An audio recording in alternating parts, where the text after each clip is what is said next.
In today's video, I'm going to teach you how to create a Google form and automate it using Zapier on your computer.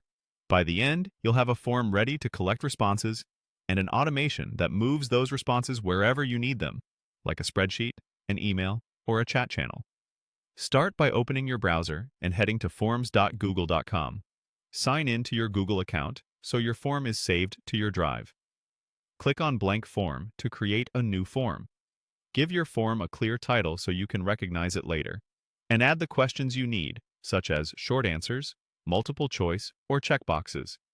Keep your questions concise, and consider using descriptions if respondents might need extra guidance. Next, click on Settings. If you want to identify who submitted each response, enable Collect Email Addresses. This is helpful for follow-ups or confirmations, but leave it off if you want your form to be anonymous. When you're done, click Send to finalize your form, then close the Google Form Editor so we can move on to the automation. Now go to Zapier.com and log into your Zapier account. Click Create and select Zap. A zap is simply an automation made of two parts, a trigger and an action. For the trigger, search for and select Google Forms. Choose the trigger event called New Form Response. This tells Zapier to run whenever someone submits your form. Click Continue and connect your Google account if it's not already linked. Grant the permissions so Zapier can read your form responses.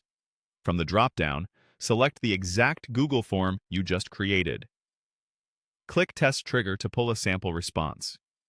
This helps Zapier understand your fields so you can map them accurately. If Zapier offers sample data, that's perfect for testing. Click.